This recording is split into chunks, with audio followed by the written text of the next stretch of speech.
Muy buenas tardes, amados hermanos. Les saluda el hermano Felipe de Leyendo las Escrituras y esta tarde continuamos con la segunda clase de 12 clases que vamos a estar compartiendo eh, de un curso que hemos titulado La vida del laico y sus dones espirituales. Esta tarde vamos a hablar acerca de la posición del laicado en la iglesia. Ya la mayoría de ustedes que estuvieron la semana pasada ya tienen una idea, ya saben el significado de la palabra laicado. ¿Alguno de ustedes me podría decir qué significa laicado? Levante su mano.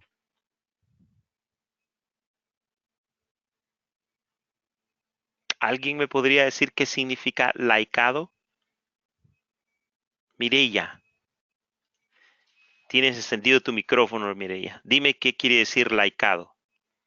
Bueno, somos todos los de la iglesia, los del pueblo de Dios, los que no tenemos como un título de pastores o de sacerdotes o de monjas, Que no somos clero. que no somos clero, me faltó eso, que no somos clero. Exactamente. O sea que los cleros tienen una posición, ¿no? Son Ex- obispos, arzobispos, son sacerdotes, son, tienen alguna posición ejecutiva dentro de la iglesia. Pero el laicado es el pueblo, ¿cierto? Entonces Sí, entonces el día de hoy vamos a ver cuál es la posición del laicado en la iglesia. Muchas gracias, Mireya. gracias pastor. Ok, ahora bien. Qué bueno, me da gusto que estén estudiando y que estén aprendiendo. Ahora, observe, como yo les tengo a ustedes un gran amor, ustedes no saben cuánto amor les tengo, aunque no los conozco, pero les tengo un gran amor. Observe lo siguiente, hermano.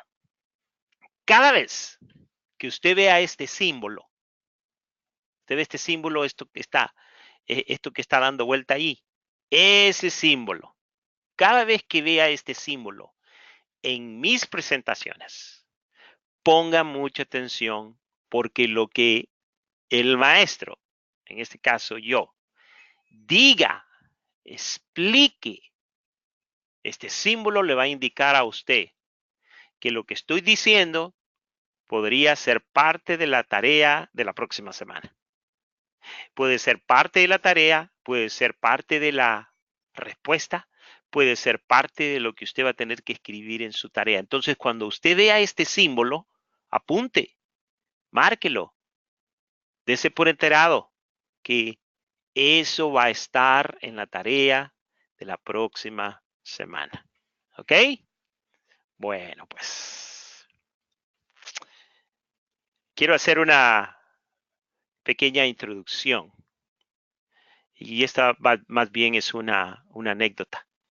Dicen que uno que se preparaba para el bautismo de adultos preguntó a su maestro, ¿cuál es la posición del laico en la iglesia? El maestro sonrió y contestó así. La posición del laico en nuestra iglesia, respondió, es triple. Primero es ponerse de rodillas ante el altar. Segundo, sentarse frente al púlpito. Y la tercera es meter la mano en el bolsillo y ofrendar. En muchas iglesias, esto es todo lo que hace el laicado. Estas tres cosas. Y no se espera absolutamente nada más. ¿Por qué? Porque todas las posiciones de servicio dentro de la iglesia o son temporales o están ocupadas por un profesional. Los objetivos de esta clase, después de haber completado esta lección, se espera que el alumno, usted, aprenda lo siguiente. Número uno, a entender cómo funciona la temática del servicio a Dios en sus respectivas congregaciones. No todas las congregaciones son iguales. Entonces, esta clase ha sido diseñada para que usted entienda la temática del servicio dentro de su congregación. ¿Por qué usted no le dan la oportunidad? ¿Por qué a otros sí? Y así viceversa. Número dos, conozca las estructuras gubernamentales en las diferentes denominaciones y grupos eclesiásticos. Y número 3, entienda su propia estructura gubernamental en su iglesia y puede hacer un laico más efectivo. Esto, hermanos, esto último es parte de su tarea que ya les envié por correo. Ya se las envié. Ya ustedes en su correo tienen que tener la tarea de la próxima semana. Entonces, vamos a hablar el día de hoy con referencia a el gobierno de la iglesia. Yo puse un chascarrillo ahí. Esto ilustra el gobierno en muchas iglesias. Está un reportero con una reportera tratando de entrevistar ya sea al líder, al pastor, al anciano, al presbítero de la iglesia. Y el presbítero, que está subido en la espalda de un filigrés, de un laico, tiene también a otro laico del otro lado que está con una palmera tratando de darle aire, y de este lado tiene a uno de esos sicarios en las iglesias que tienen exactamente algo así como eso para castigar al que se oponga en contra del líder. Y el líder dice, ¿abuso de poder? Sensacionalistas. ¿Quién hace abuso de poder? Y tiene una corona y tiene un trono y eso es lo que usualmente ocurre en muchas iglesias. ¿Por qué es importante conocer los diversos gobiernos de la iglesia? ¿Por qué razón? La respuesta, sencillamente porque el tipo de gobierno que escogió la denominación o la iglesia local definirá la manera en que se realicen la mayoría de las actividades internas de la iglesia. Todo organismo tiene que tener un orden, todo organismo tiene que tener un sistema, una estructura, y entonces esa estructura, ese gobierno que ha sido escogido por la denominación a la que usted pertenece o a la iglesia local que usted pertenece, es la que define la manera que se realizan la mayoría de las actividades internas de la iglesia. Ellos van a escoger quiénes van a ser los nuevos miembros, ellos tienen el derecho de aceptar o rechazar a quien quiera pertenecer a la iglesia, ellos tienen derecho de llamar a un pastor, de contratar a un pastor para que venga a ser el pastor de ellos son los que se ponen de acuerdo si está bien que el hermano Felipe venga a predicar a su iglesia, o sea, hay una estructura que toma estas decisiones. Ahora, ¿cuáles son las actividades que las estructuras o los gobiernos dentro de una iglesia tienen que decidir entre ellos? ¿Cuáles son? Primeramente, ellos deciden el tiempo que permanece el pastor en la misma congregación. Ellos son los que deciden. Ellos son los que deciden a quién van a contratar. Ellos son los que deciden por cuánto tiempo lo van a contratar. Además, este gobierno es la autoridad escoge la autoridad de los diáconos, cuál va a ser la extensión de la autoridad de ellos y del cuerpo ejecutivo directivo. O sea que todo este cuerpo ejecutivo, directivo y de diáconos no se manda solo, sino que hay un cuerpo de gobierno dentro de la iglesia que hace todas estas gesturas. Ellos también son los encargados de manejar las finanzas. Las finanzas nunca las maneja el pastor, nunca, aunque sea el fundador, no importa el que sea, el dinero y las finanzas de una iglesia deben de ser manejadas por un grupo de hermanos, no por un hermano, por un grupo de hermanos que sean los administradores de las finanzas dentro de la iglesia. Que tengan un presupuesto, que sepa cómo van a administrar ese dinero. O sea, el dinero no se gasta simplemente porque se tiene, no, el dinero se administra, se invierte en las cosas que tienen prioridad, no en los lujos. ¿Okay? Entonces, el gobierno dentro de la iglesia es el que se encarga del manejo de las finanzas. También y esto es muy importante y yo quiero que pongan atención acá, que la forma de nombrar a los líderes departamentales cae sobre el gobierno. La forma de nombrar a los líderes departamentales. Y esto es muy importante porque hay muchos departamentos dentro de la iglesia que los hermanos no son ni siquiera convertidos, no son cristianos. Por ejemplo, hablemos de la limpieza. La compañía, la iglesia puede contratar a una compañía que venga a hacer la limpieza de la iglesia. Y hay otros trabajos como de construcción. ¿Cuántas construcciones en mi historia he tenido que tomar decisiones? Contratistas que vienen y nos dicen, ok, esto y esto le va a costar esto y esto y esto, y nosotros tenemos que ver cuál es el mejor contratista que puede hacer el trabajo. Ok, esta última es de suma importancia. ¿Por qué? Porque el gobierno de una iglesia es la que decide la asignación al pastor y el resto del personal auxiliar. Ahora, esto se lo voy a explicar. Cuando, cuando una iglesia anda buscando un pastor, busca un pastor que represente al grupo, que piense como ellos, que hable como ellos y que cuando predique, predique la filosofía que la iglesia o la congregación local ha adoptado. Entonces, el pastor, cuando va a una entrevista, antes de ser contratado, se le pregunta, ¿qué crees tú acerca del aborto? ¿Qué crees tú acerca del homosexualismo? ¿Qué crees tú acerca de esto, de aquello y lo otro? Entonces el pastor tiene que saber cómo contestar y decir honestamente qué es lo que él cree y cómo es que él va a tratar con esos temas. Si esta congregación es una congregación que es bastante orientada hacia el cristianismo progresivo, entonces en el cristianismo progresivo tienen muchas cosas que normalmente las iglesias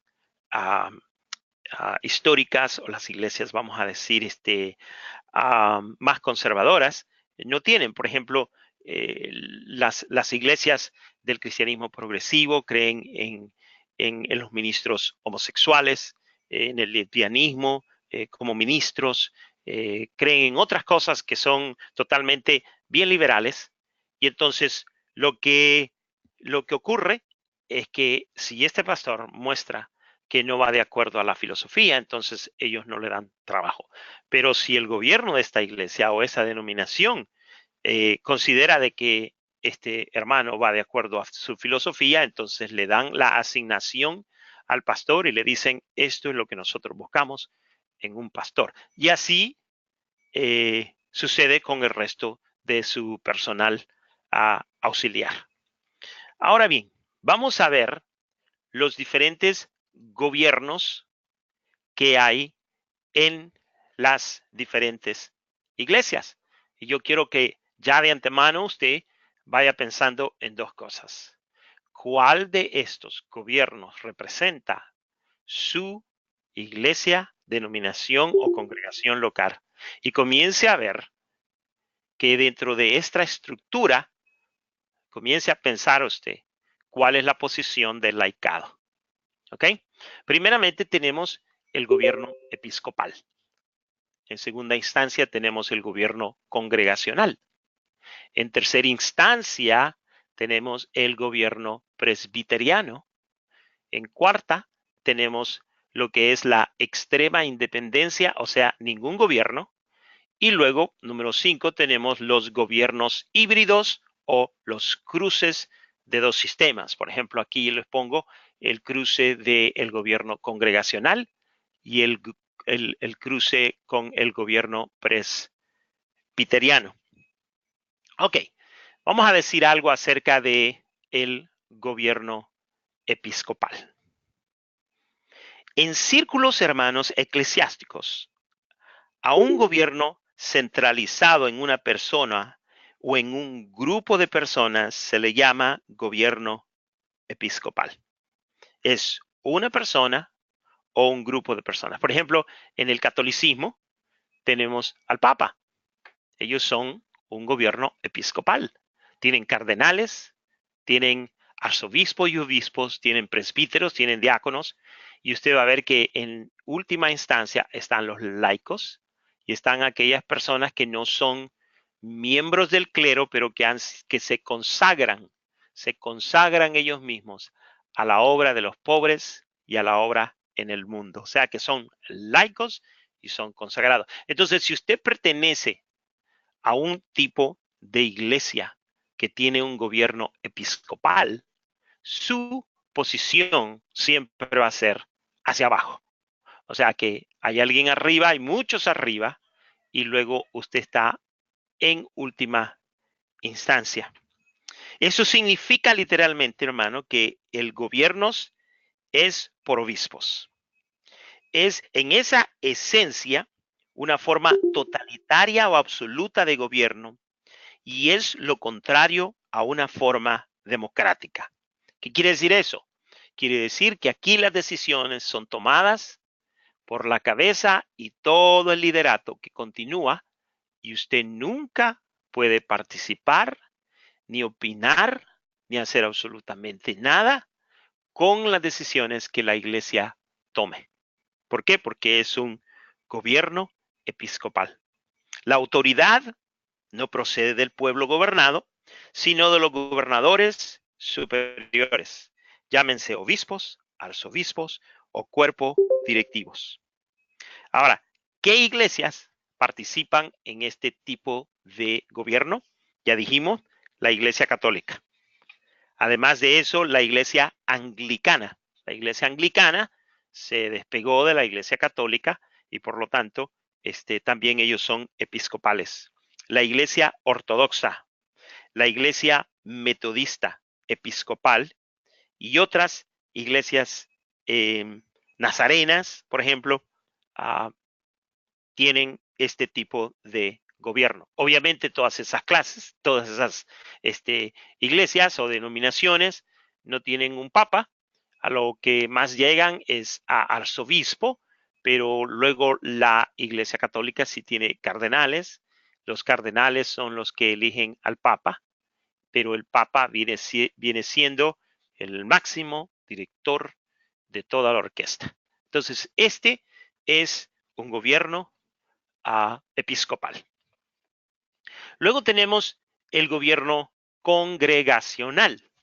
Si es un gobierno congregacional, eso quiere decir que la posición del laicado es la que tiene el poder.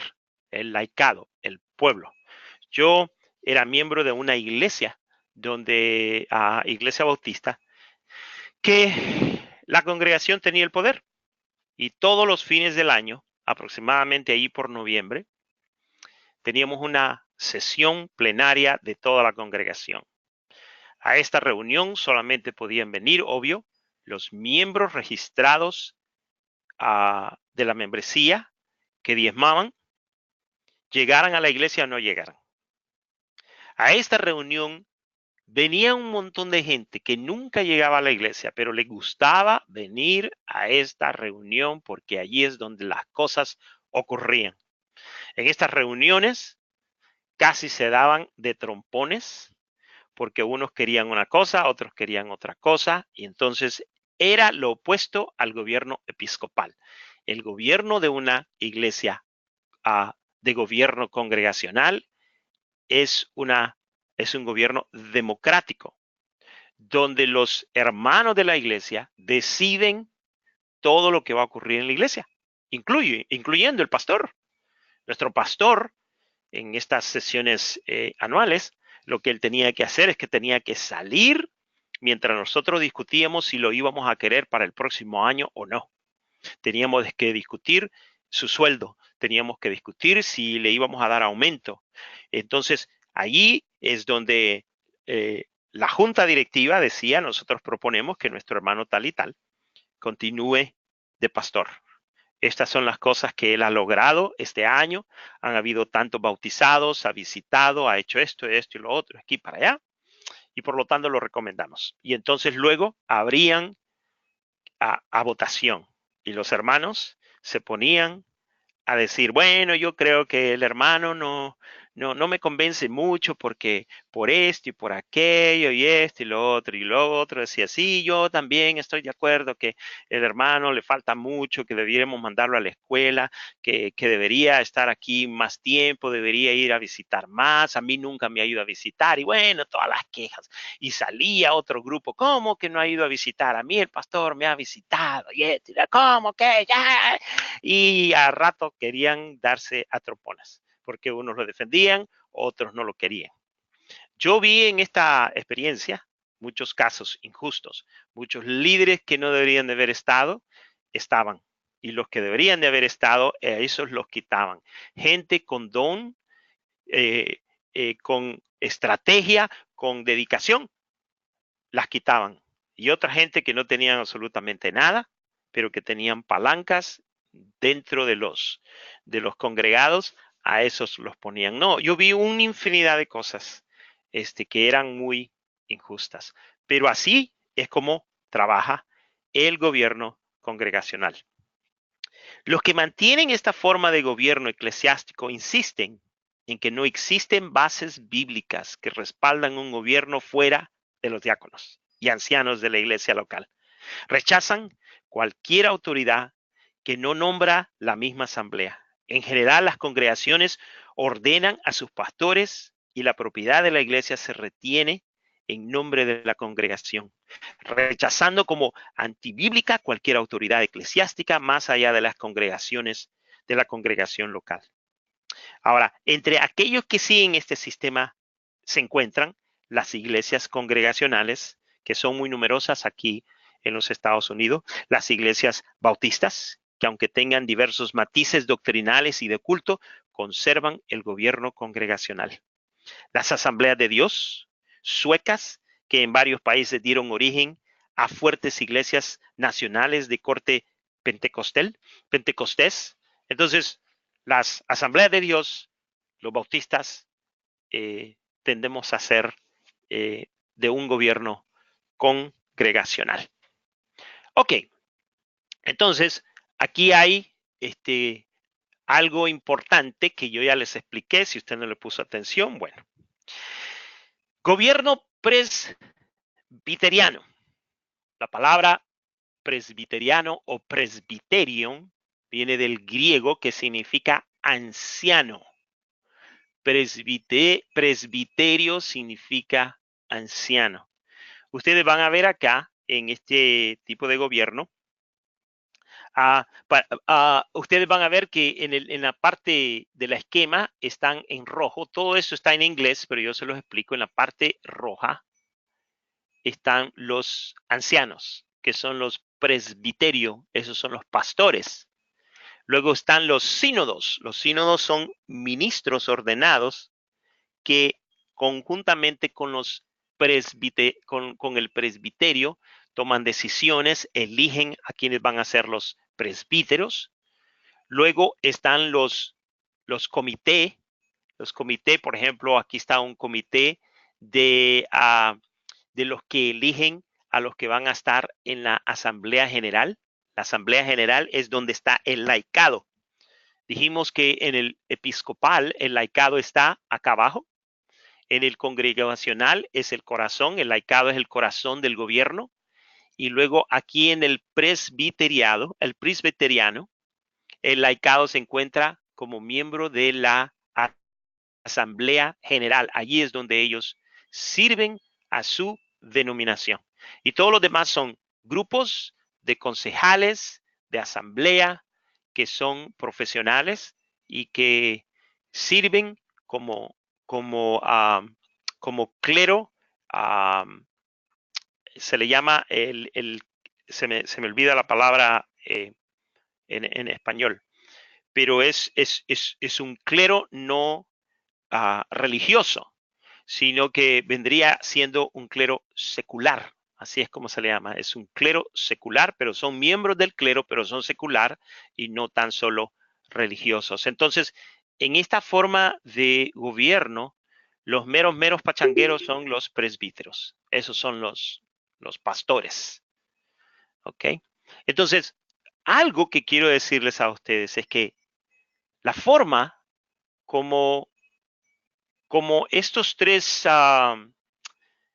el primero, el segundo y el tercer gobierno, les gusta tener lo que es el clero, por ejemplo, en el gobierno episcopal y en el gobierno presbítero, ellos consideran y vienen de una tradición de que esos líderes han heredado, ¿ok?, el apostolado de los primeros 12 apóstoles, y por eso es que ellos enfatizan estas posiciones. Por ejemplo, la posición del Papa dentro de la Iglesia Católica es lo más santo que hay, es el sumo pontífice. En algunos casos es Cristo representando, el representante de Cristo aquí en la tierra, es el que ha heredado el apostolado. Entonces, hasta ese punto, hermanos, es una manera de pensar y es una manera de proyectar el liderato dentro de las congregaciones de este tipo de gobierno. Luego llegamos, hermanos, a el gobierno de extrema independencia, o sea que no tiene absolutamente ningún gobierno. Esta forma de gobierno se observa en los grupos que consideran que cualquier forma de gobierno es una invención humana y como algo que esclavizará a la iglesia o va a obstaculizar la operación del Espíritu Santo. Por lo general, estas personas no admiten credo, algunos sino solamente la Biblia, ninguna organización eclesiástica sino la autoridad solamente del pastor, llegando a veces hasta el extremo de no tener una lista de miembros de la iglesia por considerarla antibíblica. Este sistema depende casi en su totalidad de su líder, quien casi siempre es una persona con cualidades que atraen e inspiran a un grupo especial de gente a seguirle con fidelidad. A menudo el jefe del grupo afirma ser un enviado de Dios que no acepta oposición alguno, puesto que le ungió el mismo Dios. Dice que nadie debe tocarlo ni ponerlo en tela de juicio. Su palabra es ley, puesto que no existe constitución ni forma eficaz para permitir a la iglesia expresar su opinión. El único camino que les queda a los fieles es el de guardar silencio o simplemente abandonar la iglesia. Este concepto, hermanos, no le da importancia al hecho de que Dios es un Dios de orden. La falta de organización tiende a ensalzar la personalidad del líder. Este tipo de gobierno no proporciona frenos ni contrapesos. Si el líder comienza a descaminarse o a gobernar motivado por el orgullo, no hay manera eficaz de tratar el problema con él. Si el dirigente muere, la congregación queda expuesta a muchos factores que la dividen y la dispersan. Por lo general, en este gobierno, la iglesia es la que ofrenda, es la que diezma, compran edificios, compran bancas, compran todo el equipo.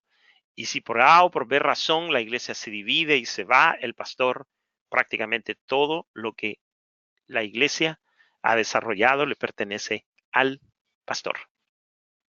Entonces, eso se llama el extremo independiente, o sea, ningún gobierno. ¿Dónde queda el laicado? El laicado queda debajo, ya sea del pastor o de una pastora. Ellos son los máximos. Ellos son los ungidos. Nadie los puede criticar, nadie les puede decir absolutamente nada. Entonces, vamos a contestar nuevamente la pregunta. En el gobierno episcopal, la posición del laicado está abajo. En el gobierno congregacional, el corazón del gobierno es el laicado.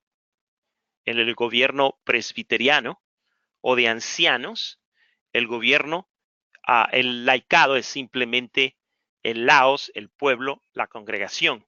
Yo estuve en una iglesia bautista que al principio teníamos un gobierno congregacional y luego se convirtió en un gobierno presbiteriano. O sea que el pastor eligió a 5 ancianos que éramos los pastores que tomábamos todas las decisiones de la congregación. La congregación no podía votar si el pastor se tenía que ir, dejar, absolutamente nada. Por lo menos al principio eso creímos que íbamos a hacer, pero rápidamente nos venimos a dar cuenta que los 5 ancianos éramos básicamente una pantalla, porque el pastor hacía lo que él quería. Y si nosotros veníamos en contra de él y le sugeríamos y si le pedíamos cambios, rápidamente salíamos, nos sacaban. Entonces nadie podía decir absolutamente nada, excepto que los que se quedaron, porque yo me fui, pues eran personas que tenían que sujetarse a todo lo que el pastor quería, cuando él quería, porque él quería. Puedo contarle historias acerca de este liderato, pero no quiero perder mi tiempo en eso. Ahora bien, ¿cuál es el modelo bíblico que nosotros encontramos? ¿Cuál es el modelo bíblico que nosotros encontramos? Primeramente, hermanos, en la iglesia del primer siglo, nosotros encontramos a través del libro de los Hechos, de las epístolas, especialmente las epístolas pastorales, la manera como la iglesia tenía su gobierno. Por ejemplo, en el capítulo 13, verso 1 de Hechos, nosotros encontramos donde dice la palabra, había entonces en la iglesia que estaba en Antioquía profetas y maestros. Esta iglesia tenía un gobierno en donde estaba el pueblo y habían profetas y maestros. Bernabé, Simón, el que se llamaba Niger, Lucio de Cirene, Manaén, el que se había criado junto con Herodes el tetrarca, y luego está Pablo. Eran profetas y maestros. Estos eran el gobierno de aquella congregación. Había también ancianos.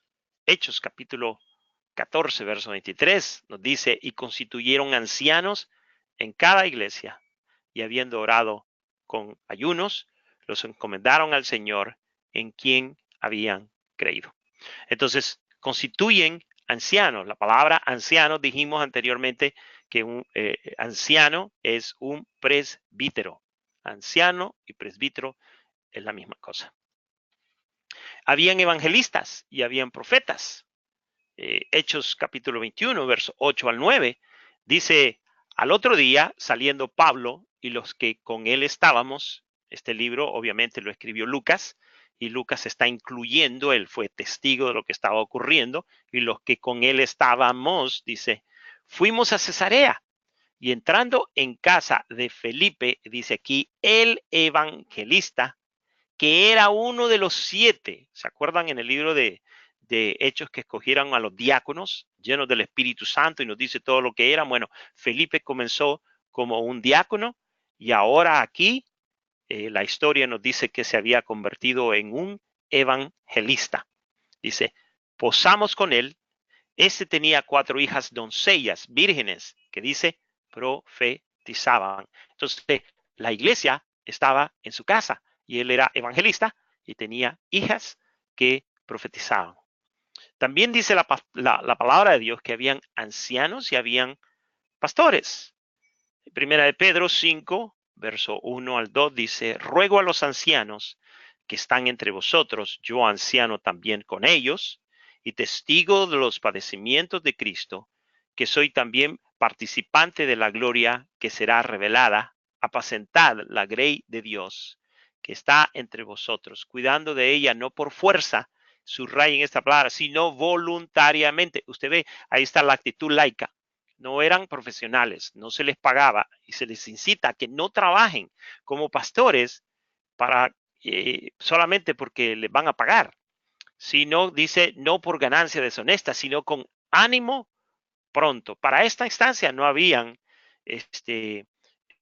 clero, habían simplemente jerarquías de posiciones porque tenía que haber un orden. Entonces habían profetas, habían maestros, habían ancianos, habían evangelistas, habían pastores y estos eran los que representaban al pueblo y eran el gobierno dentro del pueblo. Habían pastores, dice.